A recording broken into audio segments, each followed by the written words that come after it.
Hey, everybody, and welcome to Brewsters.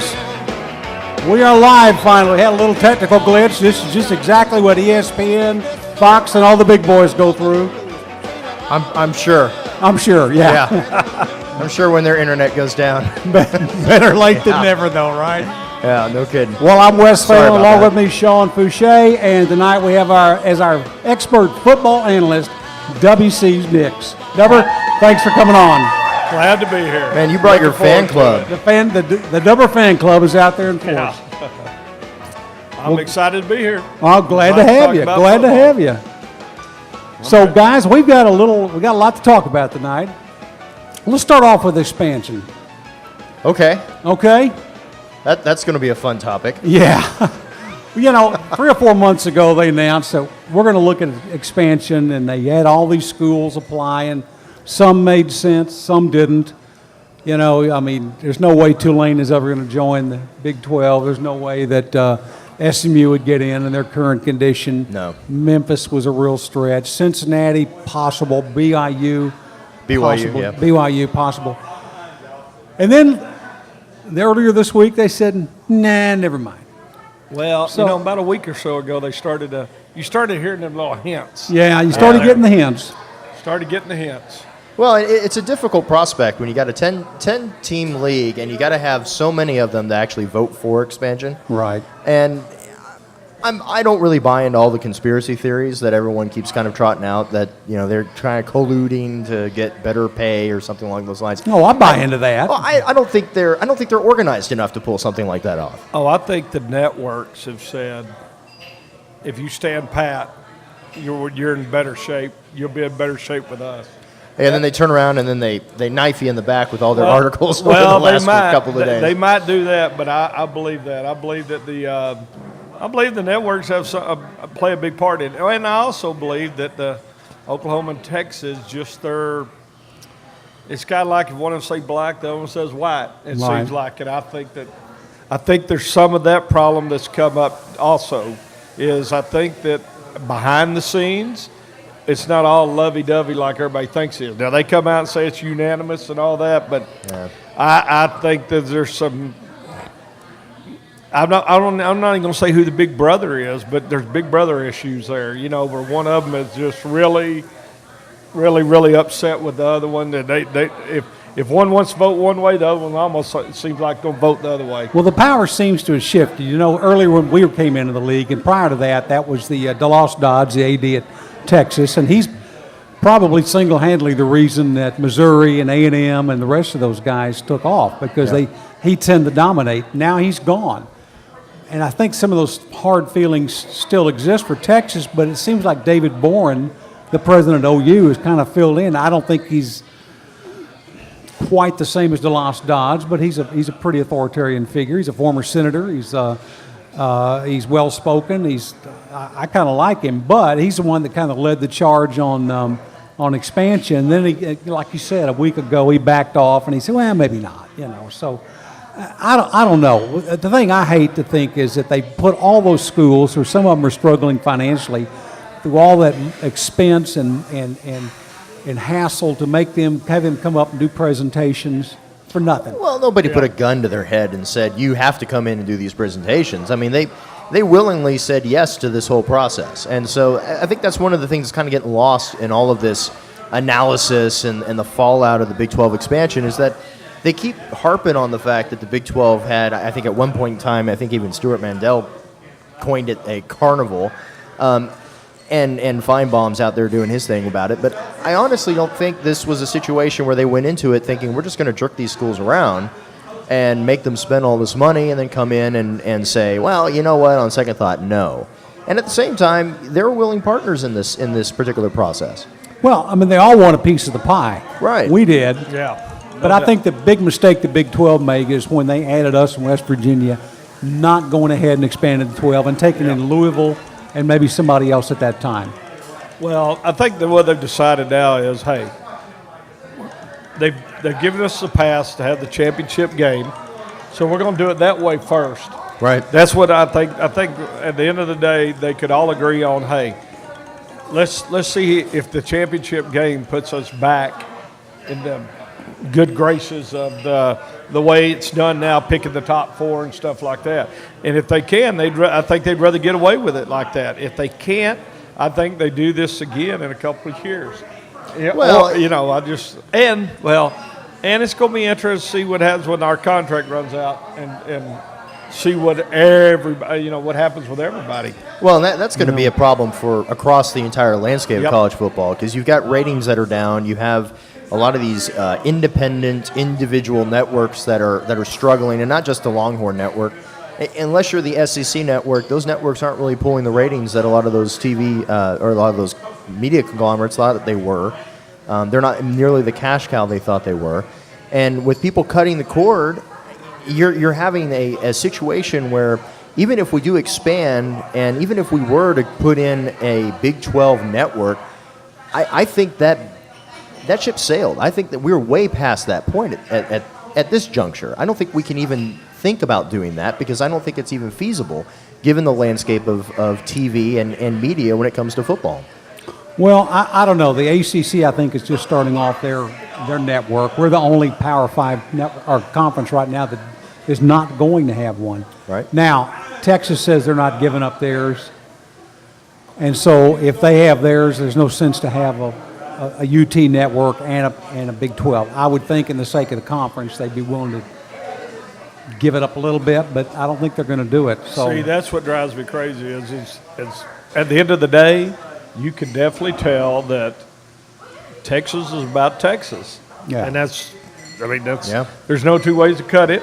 Texas is about Texas, and so at the end of the day, they're not, when you think of it, everybody like the SEC. Just like if Alabama had their own network. Oh, yeah. I mean, there's somebody like that. But they look at the conference as being bigger than them, and that's why they're thriving and they're strong. ACC is kind of picking up on that. And here we are in the Big 12, and we can't get out of the way of ourselves. I don't know how much of an advantage, though, you'd have with a Big 12 network. I just think Longhorn there's network just something about it. I just think that you're a Power 5 conference and everybody's doing it, and people look around and you're not doing it and everybody else doing it. It's just another little flaw. It's what's wrong with the Big 12? Just what's wrong with the Big 12, the championship game? Because, hey, I'm one of the people that believe that, hey, we truly do it right by playing everybody once. Absolutely. That's the most fair way to come out with a conference champion. But the problem is, it's not just about that. It's about the championship games and what it brings to the table, what it brings to the fan base, and what it brings to everything else. And we figured out real quick that, hey, if we don't do that, we're going to get left behind. We're going to get left behind all the time. Well, and I think that was a byproduct of 2014, where you had a lot of people kind of panic immediately when you had TCU and Baylor left out of the first college football playoff. So they immediately started thinking, well, we've got to fix this. And instead of looking at it and just going, well, there's five power conferences, excuse me. So one conference is going to get left out, at the very least. Mm-hmm. And so maybe that was just our time to get left out at that one particular point. I don't necessarily disagree with that sentiment, but at the same time, you don't have to go forward and think, push that panic button and go, oh my gosh, we have to reevaluate everything that we're doing simply because of that one particular, event or that incident. But when you go into 2015, OU did make the playoffs, but OU stunk in the playoffs. Yep. So I mean, you kind of go back and think, well, are we expanding simply because everyone else, like you said, everyone else is doing it, everyone else has more teams, everyone else has a conference game, everyone else is doing it? Is that what's best for the conference? And I think what we heard from Del Conte, especially at our luncheon earlier this year, he's of the mindset that it's not best for the conference. And I agree with you, Dubber. I think the round robin format is by far the best format in any sport, and to have it in college football, I think is very unique, and I personally like it as well. Can you have kind of screw ups like we had in 2014? Yeah. But at the same time, I think it's a better way of choosing the champion. It's going to be real interesting to see how they do the conference championship game.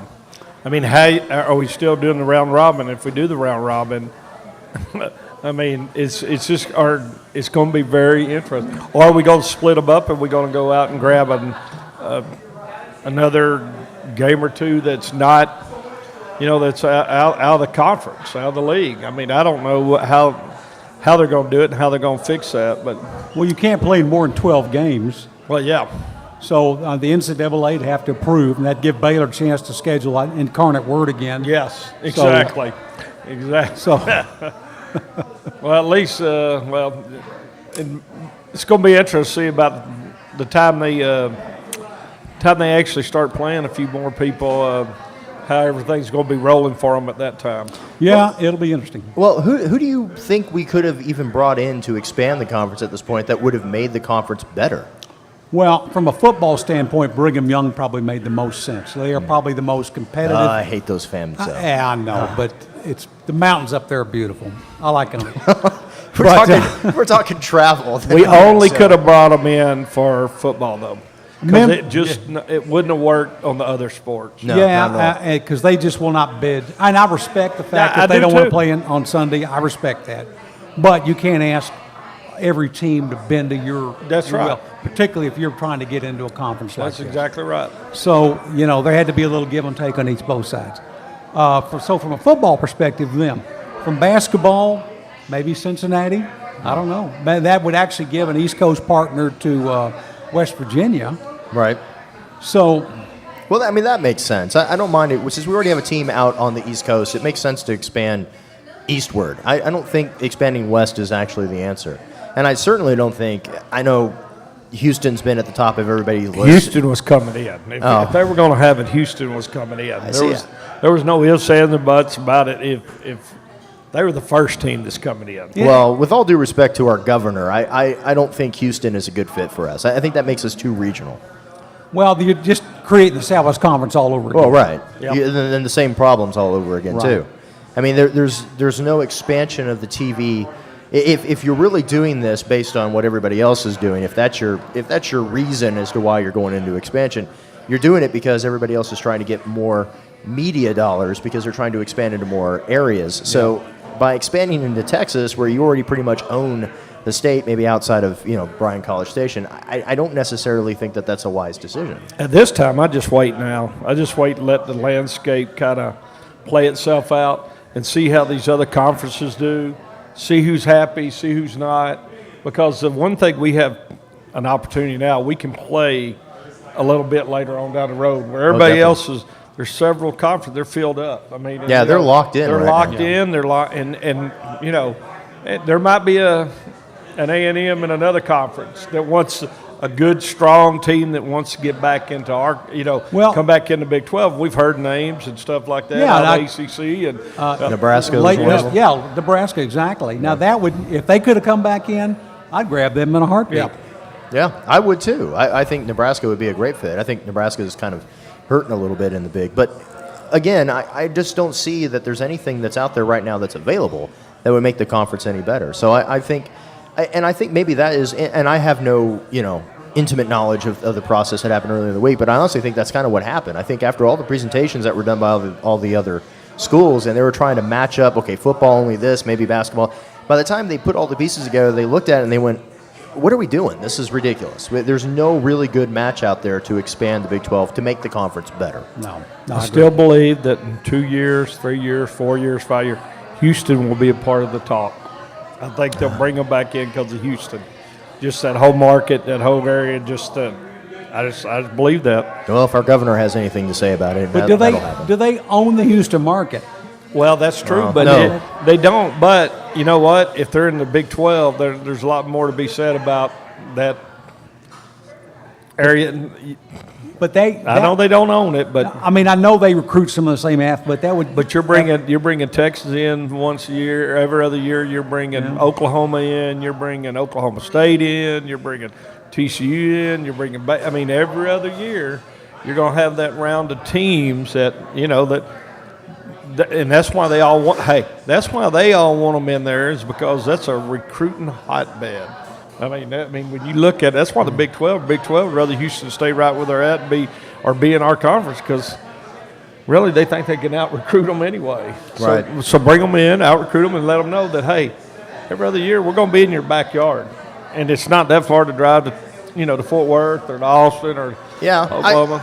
If you're going to expand and completely ignore the whole TV market, then I agree with you on that one. But again, I think what everybody is trying to push, especially in the media with expansion, is trying to grow that kind of media market presence that your conference has outside of whatever regional affiliations you already have. Well, then you better then we need to stand pat. I agree. If that's exactly what we need to do, that's what we need to do, because if that's going to happen, we just need to stand pat and see who gets unhappy out there somewhere else. And somebody will. And somebody will.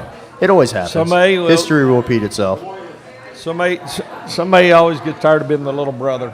Yeah. And I mean, they'll want to come and be a part of the big Hopefully boy. it's not Oklahoma.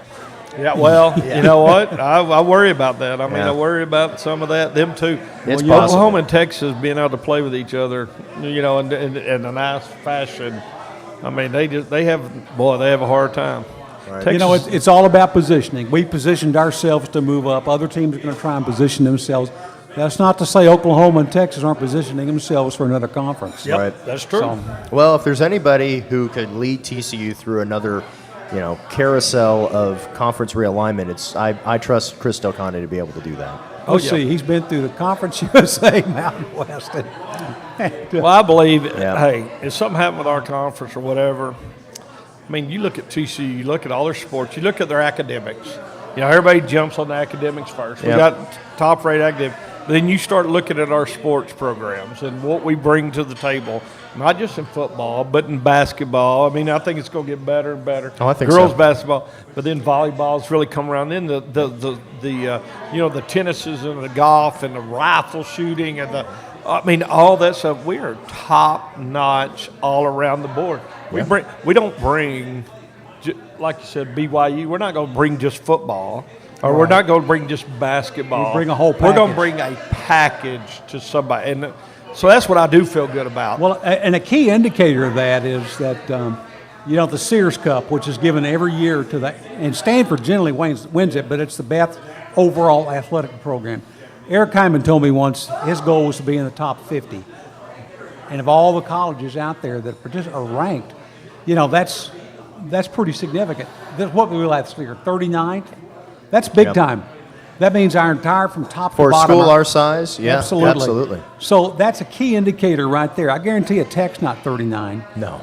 And I'm not sure where Baylor is or anybody else, but being at 39 is pretty good. Well, and I think if the Big 12 were to implode, so to speak, that a lot of these critics and so-called experts are predicting that will happen, that we've signed our death warrant and things like Right. that. I think it was one of the quotes from Feinbaum earlier this week. If that does happen, I think TCU is uniquely positioned based on all of the things that we have done in the past and what we're currently doing right now at the school, so that if that were to happen, given the fact that we're in DFW, we are a much better position than, say, a school in Lubbock or Waco. Oh, no doubt about it. Yeah. No doubt about it. Well, the good thing is it's a few years down the road, no matter what. That's right. That's So right. Hopefully that'll be the last of the expansion, We Josh. get to maybe continue to talk about the Big 12 championship game, where it's going to be and what's going to happen with that, and blah blah blah. But this other part, it's going to be down the road. So at least. Well, speaking of down the road, we are 6 games down the road in this football season. Yeah, we are. So Nice let's segue, take a by the look. way. Let's take a quick look at. I'm pretty good at segues. Yeah, that's not bad. That was good. Yeah, good. snuck that one good. in there. That was That good. was smooth. I like that. So let's take a look at this year. It's been a little bit of an up and down year. We're 4-2, which is positive. Mm-hmm. But you look at it and we're only a few plays and a few points away from being 6-0 Or 2 and 4. Yeah. or 2-4. There you go. So why don't we take a look at overall and then take a look at the offensive and defense unit. I can't talk tonight. I can segue. I can't talk. Take a good look at the offensive and defensive units, break down it by linemen, linebackers, et cetera. Give them all a grade, then give an overall team grade. What do you think? I think at this point in the midseason, I would give the overall team right now is sitting anywhere between a B- and a C+. I think that they're improving, and at certain points in the season, depending on the unit you're talking about, some of those units got into A territory if we're giving a grade. Others had games like in that Kansas game where I would have given that offense easily a D. or a D minus. And there's a lot of problems that we've had, especially some of the things we've talked about in the past, regarding the offense. They seem to go cold half the game. And that seems to be systemic throughout every single game in this particular season. And even in the SMU game, where there was no doubt that we were going to end up winning that game, there were still quarters in there where the offense just kind of disappeared. The defense seems to be fighting fairly well throughout every single phase of the game, and outside of trying to overcome, especially in the Kansas game, we have 4 turnovers on the part of the offense, where they're trying to overcome some mistakes that are actually happening. They seem to be pulling it together, and they seem to be progressing like we normally see a Gary Patterson defense. So it's kind of unfair at the beginning of the season to grade the Gary Patterson defense after the first 2 games. But now that we're kind of halfway through, I think the defense has gone from maybe a C- to about a B- B at this point. I think that's fair. It's a very undersized defense. Yeah, it is. You know, our interior lineman, Aaron Curry, I'm not picking on, but he's 270 pounds, and that's about 30 pounds lighter than Davion Pearson or Chucky Hunter or any of the guys that preceded them. So we're giving up 30 or 40 pounds against the other team's offensive linemen in most cases. And the sheer physics said the bigger guy's usually going to win unless that smaller guy's lightning fast and has great technique. And that I don't know. But on the flip side of that, we're on a record pace now to have an all-time TCU record in number of sacks in a season. So, you know, there's good and bad there. I don't think we're controlling the run as well as we normally do. That's just from my standpoint. But, and again, that could be just the undersized defensive lineman that we're throwing in there. I don't know. Deborah, what do you think about that? Well, you know, I thought at the first year, I'm coming with you, that the defense definitely had a lower grade. I think they're showing signs of coming back to life. You know, and even I'm not picking on Tejada, but the last game he played pretty well. I mean, the last couple of games. I mean, I think he's slowly coming back around. And but at first, you know, they struggled mightily. Now they are coming back around the defense. But you're right, that undersized, we rely on a lot of quickness and this and that, and you're right. It just seems like we've been gapped more this year on the running game than we've ever been gapped. And I don't know if it's just because of inexperience or undersized or whatever, you know. Maybe a little both. It may be a little both, but you know, and then the offense. Let me tell you, I'm an offensive lineman, so that's where I probably watch a lot of, and I think people forget. You know, in the offense, we lost our 4 best players. Mm-hmm. I mean, period. Two. And then our best player got hurt in Turpin, but then we lost quarterback, wide receiver, and 2 linemen who were truly our 4 best players. And we've replaced them with players that are trying hard, but, you know, our offensive line, I mean, we are not to me, we just aren't, they're big, but we're not a physical team up front. When it's 3rd and 1, we're trying to throw a curl or a quick slant or something, and that's the way we play our short yardage. Instead of a short yardage running game, we play a short yardage passing game. Right. And, you know, and I don't know. Well, we've had that the last couple of years, though. Yeah. But we got a couple backs, and I mean, they're sitting back there. I hope we start seeing more. Not that Hicks is not doing a great job. Yeah. But I want to see some power backs up there that can go get 2 yards. Well, Travis Johnson seems to be that guy, Yeah. and they kind of cured him out of the east-west kind of running that he had last year. And the fumbling. Oh, yeah. So far, you know, knock on wood. But you got Derek Green there, who's 230 pounds, and he's a bulldozer out there. But he got some carries early on, but he's kind of disappeared the last couple of games. He definitely has. So I'm kind of with you. I think for me, the defense started out, their grade would have been low. It's come up to about a B status for me. And then the offense, it's almost like there's multiple choice on the test, and you got a written essay at the second half. In one part they fail, in the other part they pass, and when you all come back in together, you're right, it's about a C. So it's kind of like one of those all of the above kind of answers, right? I mean, I'm like, you know, but I will say this, and I do believe this about TCU. Man, they don't quit. No. I mean, because you know, we can gripe about offense, gripe about defense, gripe about special teams. Some of the stuff just drives me crazy. And it almost drives me crazy. Oklahoma, Arkansas, any of them, but Oklahoma was the biggest. Oklahoma guy sitting beside me, and he starts talking to me, and he said something about the game, get down here, and I said, oh, no, we'll be back. I said, I'm not going to tell you we're going to beat you, but we don't quit, and we never quit, and that's one thing I'll always give them is, hey, we were down by 25 points going with 11-something left in the fourth quarter. And a comeback can even be a part of the game. Yeah. That's one thing I'll always say about Patterson's teams. I mean, they are tough, non-quitting teams and kids.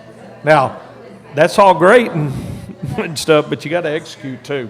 Well, it reminds me of the 2013 squad.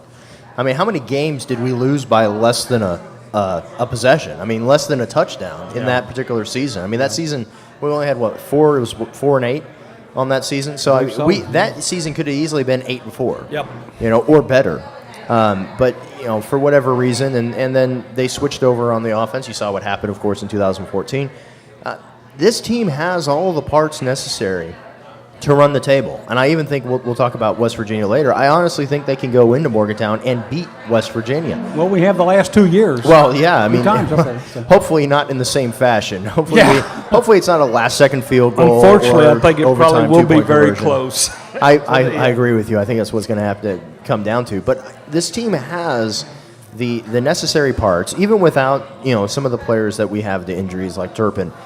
They've got the necessary parts to run the table. It's just it's frustrating because the offense needs to put together, like we said in the past, 4 good quarters. They don't have to be excellent quarters. They don't have to be blow the doors off quarters. As long as they put together 4 good quarters, this defense, just like the 2013 defense, is good enough to keep this team in the game all the way to the end. Well, it's like we talked about earlier. If they usually play 2 quarters a game, if they play 2.5 or even 3, we'd be 6-0. Oh, yeah. Well, the bad thing about it is not even that they don't play those 2 quarters. It's they hurt you those 2 quarters. Oh, that, yeah. With turnovers, mistakes, a lot of 3 and big outs. penalties. I mean, you name it. I mean, it just seems like those 2 quarters, anything, and it's a pattern. I mean, it's 1 game okay, 2 games, 3.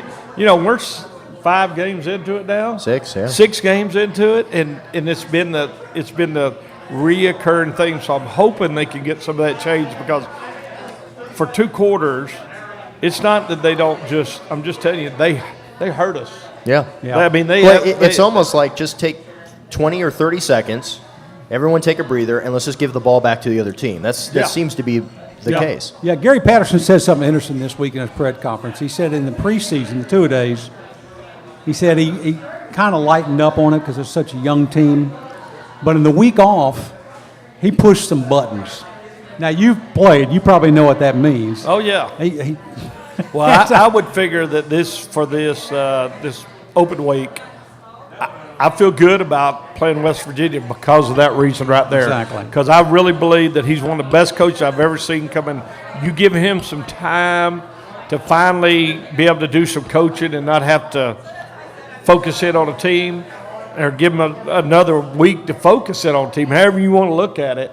But I really believe that he'll fix a lot of stuff. I think he'll challenge a lot of kids. And I think that's what needed to happen. I mean, I think that there's some guys out there that just needed to be challenged. Yep, exactly right. I think definitely in the wide receiver core, that seems to be the case. Because you have a couple of guys that kind of, I won't necessarily say quit, but they have mental lapses in the middle of the game. I mean, where they're running wrong routes or if they don't get catches early on in the game, they kind of disappear completely off the stat sheet. And when you have a quarterback like Kenny Hill who's just trying to get back into the groove after being on the sidelines for so long, that's hard. It's hard on that. Yeah, because not all those interceptions are on him. As Patterson pointed out, some of those are just the receiver running the wrong route or cutting off his route a little early. And it's hard as fans to see that. You can't notice that. Oh, I saw it. Oh yeah. Well, I saw some of the interceptions. I know that much. Well, and some of those interceptions were flukes and just kind of things that just happened in the course of a game. But yeah, you can't fault Kenny Hill for every single bad mistake that's happened no. up to this point. Oh, I mean, I'm going to tell you, on the offense, that's the bad thing about the offense. Like I said, when it goes bad for the 2 quarters, it's not just one person. I mean, it's quarterback for a few times, it's the running back, it's the line, it's this, it's that. And then they turn it around. You sit there and you think, this is going to be a long game. Yeah. And then all of a sudden we score 21 points in a little span of time, and you go, why don't we stretch that out? You know, I mean, just be. Why don't we score 21 points every quarter? Yeah, that would or be be more consistent at it. I mean, Yeah. Now, of course, we've also had our best offensive lineman, Austin Schlottman, out. Yeah. Right. And then Cavante Turpin, who Patterson didn't come out and say he's the heart and soul of the offense, but he pretty well implicated that he is. And from him being gone the past couple of weeks, that's kind of borne out. But Well, if you've ever watched him on we the may have sideline, him back this week. Well, I hope they're not pushing him. But, I mean, if you've ever seen him on the sideline, for sure, that he is the heart and soul of this offense. I mean, he's out there, even when we saw him in the SMU game, he's out there, hobbling up and down the sideline, getting after players and cheering them on and giving them encouragement. This guy is 100% Leader. the type of player you want, right? Not on the sideline, but he is the embodiment of what we call the frog factor. Well, I'm gonna tell you, you said leader, and that's the other thing people don't understand. When I talk about losing the 4 best players you had last year on offense, you probably lost your 4 leaders. Mm-hmm. I mean, all of a sudden now you're trying to, they're going through a year trying to develop some more leaders. Who's the leaders on the offense? Who's the leaders on defense? Who's the people stepping up that, and it takes time. It takes time to figure out who. Some people want to lead that shouldn't be leading, and some people that should be leading not. And it usually works itself out, but it takes a little time. And not everybody wants to be a leader. No, and not wants to everybody be that. wants to. That's and, right. And I'm really impressed that Cavante Turpin, as a sophomore, is willing to step up Yeah. and be vocal and be that kind of guy, encouraging them on and challenging them to get out there and do their best. Well, it speaks well for this team moving forward. Absolutely. But, hopefully that same sort of fire kind of catches on a little bit here in the second half of the season. So this team finishes out strong. If not, like you said, they have a possibility to go 6-0 here at the end of the season. That's right. Yeah. I believe they are. I mean, hey, last year, after all the turmoil we had with the defense and this and that, how many times did everybody think, oh, TCU they're done. I mean, they're over, they're done. Mm-hmm. We're not going to – it's going to be one of them years that maybe we finish 500 or this. We just kept winning. And we won in an assortment of ways, but we just kept winning. Right. And I believe that we kind of have that makeup that we're not going to quit. So I believe we'll hey, just like the other day, we had no business beating Kansas. Yeah, no. We had no we business, didn't. and I hate to We say almost it. didn't. I just write it off when somebody told me, "Oh, you're playing Kansas." I said, "No, you just don't understand TCU and Kansas. For some reason, they are our nemesis. I mean, for whatever reason, Yeah, they're our kryptonite. Our kryptonite. We do not play good against Kansas. I do not know why, but we just don't play good against them. But you know what? We always find a way to win. Yeah. I mean, we always find a way to win. And last year we found a way to win so many times it wasn't even funny. No. And I just believe these kids believe that. I think that's why they never quit. I mean, they just always believe they're in it. Right. Well, and they are. Yep. And they are. And like I said, they got the talent to be in every single game. And they can blow the doors off of people if, like you said, if they can just put together a consistent game on both sides of the ball. Yeah. There's no team on our schedule left that we can't beat. Right. And we have beaten every one of them. So, we just got to put it together and get it done. And it's a very favorable schedule moving into the back half. Mm-hmm. Yep. Well, I look at, right now, you got Baylor, West Virginia, and Oklahoma. Right now, and everybody would tout Oklahoma still probably as having the best chance of maybe running the table. I don't know if I agree with that. But then I watch what Oklahoma does to Texas, and I watch what Baylor does, and I'm thinking, there's no reason for us not to run the table. Right. I mean, the Baylor game's going to be a big game. It's going to be tough. Texas it's in Waco. there is going to be, Texas there. You never know what's going to happen. But I believe we have in fact, but I do believe this. I think this next weekend is going to be our toughest game. Well, Without a doubt. undefeated 5-0. What are they, Without a number doubt. 12 or 13 right now in the nation? 12. 12, right? Well, in Morgantown. In Morgantown, and we've come away a winner the past couple of times up there. But this is going to be a tough one, and we got to bring our A game the entire all 4 quarters. Well, and this will be a game that if you can get Kyle Hicks going, it'll be a miracle because this team is really good on run defense. But I think this is a game that if Kenny Hill has his head on straight and protects that ball, I think this will be a huge game for him. It's going to be a big challenge because they run a sort of a similar defense. They run a 3-3-5, and we slip into a 3-3-5 every once in a while. No, of course, we're on a 4-2-5. In certain situations, we'll go into that third linebacker. But they have action coming in from all over the place. They're Tony Gibson, their defensive coordinator, learned under Joe Lee Dunn. You probably run across that name. Yep. And he was famous for unconventional defenses. And I think that's where that 3-3-5 came about. But they'll blitz from the corner, they'll blitz from the safety, the linebacker, the defensive end. You know, you never know where it's coming from, and they've got it all over the field. So you've got to pay attention, and everybody's got to do what they've got to do and do when they got to do it. You can't break off your routes early and cause an interception. You got to finish the play. Well, and our offense is particularly situated to do well against a defense like that if the quarterback does well of being able to determine where that blitz is coming from and be able to read where that open receiver is going to be. Exactly right. And he has to trust his wide receivers are going to be in that spot when they're supposed to be in that spot to be able to deliver that ball. Like I said, I mean, if Kenny Hill can have a good game, there's a chance that this team is going to do very well against West Virginia. Yeah, and Patterson said he likes going up there. He says he likes Dana Holgerson a lot. He said he's really his kind of guy. I think they're a lot alike. 2 peas in a pod. I do. I think they're 2 peas in a pod. And of course, Holgerson kind of endeared himself to me last year when he high-fived Tavon Boykin. And he said, what else got to do? The guy made a hell of a play. I mean, The player's coach, you know. and so I really like him. And it's going to be interesting because he learned, under Mike Leach at Texas Tech. Mm-hmm. Then he was Kevin Sumlin's offensive coordinator, and Sumlin's very offensive-minded, and he's brought that mindset to West Virginia. So we're going to have our hands full on the offensive. There's Skyler Howard, their quarterback's having a great game, or a great year so far. Well, that's what I noticed. I mean, when you look at their offense, they are extremely balanced. Mm-hmm. I mean, extremely balanced. I went back and looked at some stuff and just kind of pulled up some stats. They average about 215, 16 yards on the ground and 318 yards passing. Yep. That's pretty stout. Pretty stout, pretty even. And I really believe that they're one of them teams that says, all right, you're going to stop the pass, we'll just run. Yep. You stop the run, we're going to pass. We're going to pass. And then, they have 2 main running backs, the Crawford kid and the Shell kid.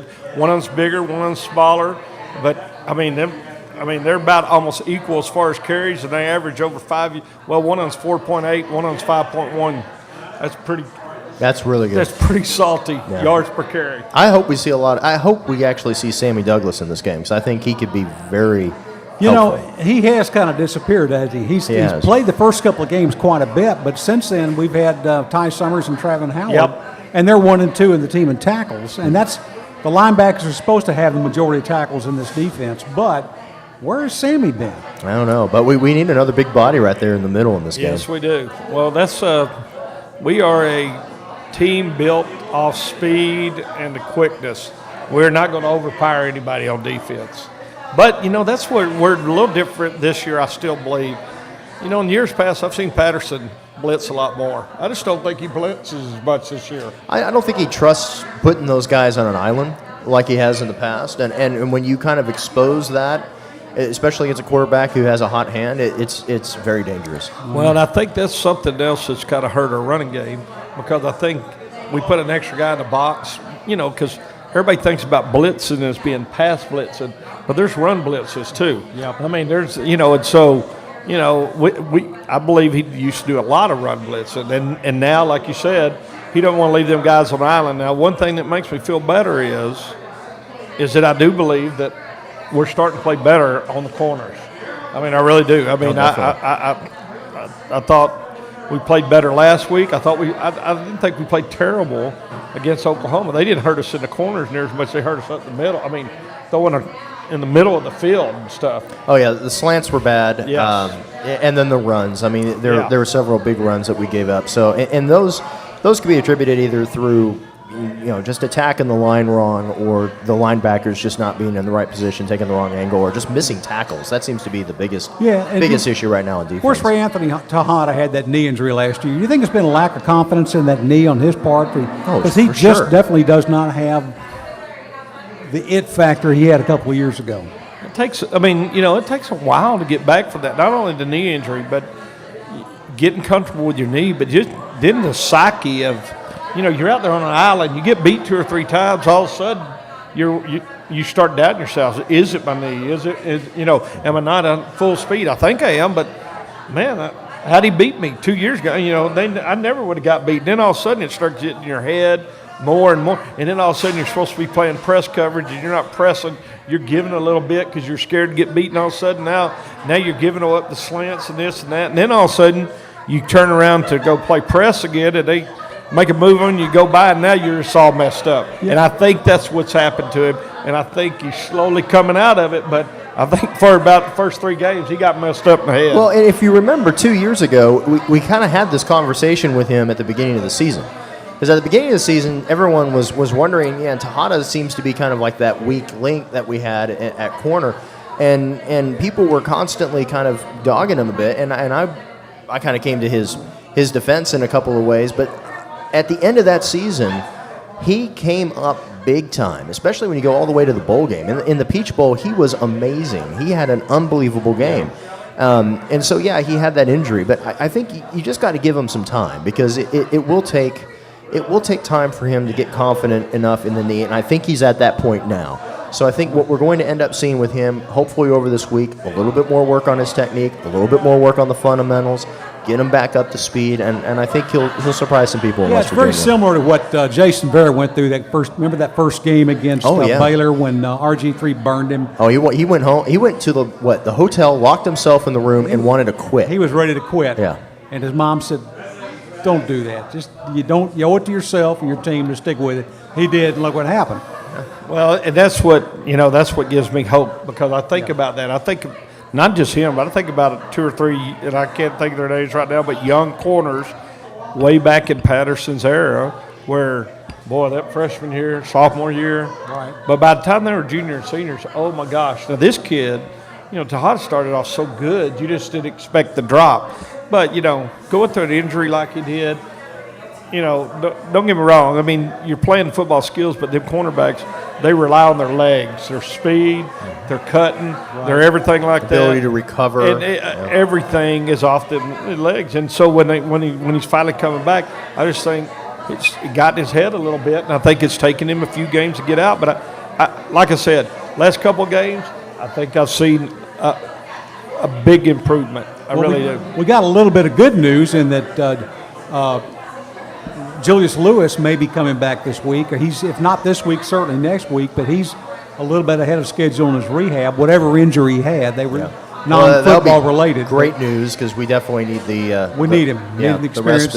And he was playing very well last year as a freshman. So having him back and Gladney with some a little more rest, and I think the rest of the season is looking good. The next season, 6 games, if we can just control it. And well, that's what I'm hoping. I'm hoping they can knock some, get with the offensive line, kind of get some of that shored up and this, that. Because I will say one thing about West Virginia. When you look at their stats and you look at things, I mean, they only give up, they give up 500 something. I mean, they average 534 on offense total. Mm-hmm. They only gave up like 410 total on defense. Mm-hmm. I mean, their run game, it's 160, but their pass game, they only gave it 250. Something's going to have to give Saturday. Well, but you also have to look at the competition that they played up to this point, too. I agree with that. But Missouri, BYU, Youngstown was the one. K-State is not a big throwing team. Nope. And then Texas Tech, they just totally shut down. They're giving up less than 20 points a game. Right. I don't, no matter how you cut that, that's 20 points a game. Now, don't get me wrong. I've seen his season go a couple different ways once he's gotten to the meat of his schedule. Right. I mean, and West Virginia's about to get in the meat of their schedule. Mm-hmm. So it could go south on him real quick. But I will say this: when you look at their stats, like their top 5 tacklers, the guys tackling, they're all within probably 3 tackles of each other. Yeah. So it's not what I get out of it. It's not. I mean, they've got some good players. Don't get me wrong, but it's a team mentality. Team effort, that's what yeah. I see. I see a team mentality. So it's not just this guy. You stop this guy, you got this guy. If you got so we're going to have to play a well-rounded football game. And then their safeties. Their safeties are unbelievable. They're 2 of their top 3 tacklers are safeties. In fact, they have 3 safeties listed in the top 3 tackles. I mean, they've got 2, a linebacker and a safety. I mean, they're a good defensive team, and we're going to have to play. Well, the way to beat a team effort's to play a team as effort. a team. Yeah, That's exactly right. You're exactly right there. But I mean, coming off the bye week, I'll say this: I think if you go back and look at Patterson's history, coming out of a bye week, coming out of or at the end of the year, getting a few weeks to prepare for somebody, usually we're spot on. Yeah. And I believe that he's going to be spot on again. I believe we're going to come out, and I believe we're going to have a chance to put in a few wrinkles ourselves, and do some things a little differently.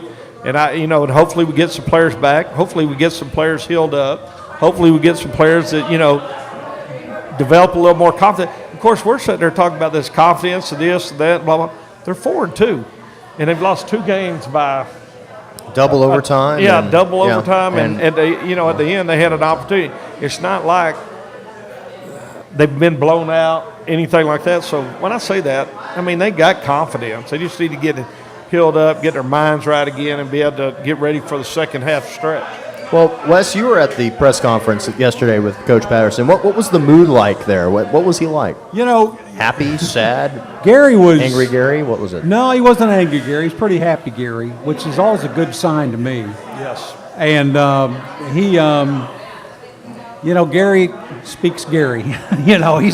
He's got his own little language out there. Yes. And a lot of people haven't figured out how to. He takes coach speak to a whole nother level. Oh, absolutely. But he was talking a lot about, of course, Turpin and Schlottman back, and he referred to Schlottman as the best offensive lineman, and of course our heart and soul of our offense. And he didn't use those words, but that the implication was pretty clear. And of course, that took a lot out of the offense. And he said he's seen improvement in the defense every week. And then he made, of course, the reference to pushing some buttons, which probably meant these guys were in for a lot of work last week. And so whatever they get in halftime at the talk, they probably got a full week of. Yeah. Probably ready to play a game. Yeah. And get away from Coach Patterson for a few. I would be. Yeah. Well, sure. I just would be amazed if they didn't come out and be super prepared, super focused. And I think some of the Kansas deal was we're coming up on a bye week. Yeah. They're just trying to get to the bye week. Yeah. I don't care what you say. I've been there. You're mentally drained. You're physically beat up. You're playing against a team that you're supposed to beat, and you think you're going to go in there and you're going to take it and you're going to go home. And boy, it seems like we learned that lesson. I mean, it's a tough lesson to learn.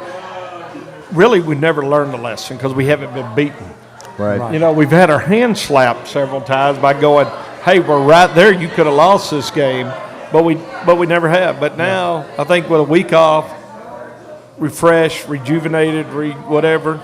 And Patterson, he kind of griped about Oklahoma having that open week in front of us. Well, Dana can't be real happy that we got the open week. I'm sure. No, not at all. We got the open week in front of him. And Sean, you mentioned wrinkles. We really haven't seen a lot of wrinkles or quick plays this year, No, which is something that Cumbie and Meacham have put in pretty regularly throughout the season. Yeah, I'd like to see more. some. I mean, I don't know what they're saving them for at this point. I mean, whether they're just West not confident in the well, maybe they're just not confident with the wide receivers yet, being able to execute those. But it would be nice. I mean, hopefully over the last couple weeks they've been working not only on just the fundamentals, but also being able to add some of those wrinkles. Right. Well, we'll find out Saturday. They're kind of young too in that sense. I mean, it's not like. The line's young. I mean, now they got some older guys. They got a JUCO or two in, but still, really and truly, I think some of it is, hey, how can we look at these trick plays when we're just trying to get them to run the everyday plays correctly? Run the right routes. I mean, run the right routes, not do stupid things like, chop blocks, holding this down the field, or just crazy penalty stuff that kill you too. When you played and you got some of those penalties, what did Coach Wacker do to you guys after you had some of those? Like if you got called for, Depends on how dumb it was, There, he wouldn't be happy. I mean, I'm gonna tell you, you get up, get in your grill. I mean, and stuff like that. But hey, I don't even understand how anybody gets called for holding today. Because holding today compared to holding back then, it's not even. I mean, it's not even the same thing. Yeah. So now I think now they take it to a next step. Now I mean they maul you. And about halftime, it don't get called. I just get amazed. I'm like, how can you get called for holding? And then I look at him, I think, well, that's how he got called for holding. He bulldogged him. Yeah. I mean, you couldn't do that back then. But I mean, that would have been an unfortunate deal if you were the one that killed the penalty. I mean, or big penalty to kill the drive or this or that and stuff like that. Or now I got to tell you, a funny thing is before all my coaches probably killed me. But before I actually redshirted, and when I transferred in, I told them I don't want to dress out. I've already started for 2 years somewhere else. I don't, I just can't do that. So I said, let me go do something else for you, in my redshirt year. So they let me work up in the press box with them in the coat, doing stats. Yeah. Woo! Some of the things you hear up there. And Wes and I have heard some of it. And the first time I heard something like that, the coaches, they were a little upset, one of the players, and I can't even tell you what they said. But then they all turned around and looked at me like, oh, there's a player sitting up here. And I was like, I don't hear anything.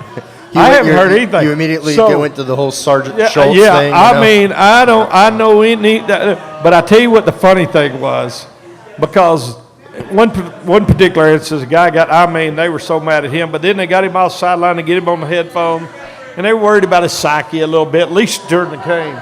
So they're like, oh, it's okay, hey, it's great. And I'm thinking, oh my gosh, if he just knew what they said about him, like just 2 minutes before, I don't mean that bad, and I don't mean that bad, but every time, and knock on wood, I didn't have a whole bunch of bad plays, but I had a couple. Yeah. And when I got called to the sideline and they handed me the phone, it was everything I could do not to laugh almost, because I'm thinking they're going, hey, it's okay, we're going to get it. And I'm thinking, the whole way there, I'm thinking, I know what they just said about me. I know. So, it's all in, every coaching staff has their own little deal of the way they do things. Yeah, I was thinking last year when Sean and I were at OU. Oh, yeah. And Mike Stoops was sitting directly above us, and you kept hearing this loud stomp every time OU was on defense, and somebody said, that's Coach Stoops, and you could hear some muffled yelling, but you couldn't hear. But in the third quarter, I'm sitting there, and I see something flying out of the window up there, and he's throwing a stapler. And he just loses control, and he throws an actual stapler. Yeah. Yeah. And I said, Sean, did you see that? And it was a stapler. They get a little emotional. They get a little emotional. That's exactly right. Yeah, most definitely. Well, we got a few minutes left. You want to go through the Big 12 slate for this week? Yeah, let's do it. And let me find it. Oh, I've got it right here, actually. Oh, you got it. Okay. Yeah, so we'll start off with Oklahoma State at Kansas, 11 o'clock start. Well, Dubber, what do you think? Oklahoma State at Kansas? Yep. Oklahoma State. Yeah, definitely Oklahoma State. No doubt. No doubt about it.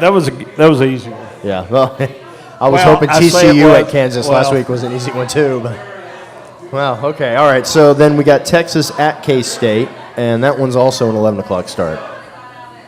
2-11. Whoa, man. Yeah, Texas at 11. I'm going with K-State. You know what? I'm going to agree with you. I'll go with K-State on that. K-State's going to want. Texas talks about wanting to get physical and play that tough game and all that they talk about. That's what Kansas State likes to do. That's if he can keep the score down low and play that game with you, I just believe he's going to win it. Yeah, I agree with both of you that that's what K-State does, but something tells me Texas is going to win this game. Okay. I don't think it's going to be a runaway win. I think it's going to definitely be a very close game for Texas, but I think they end up pulling this one out.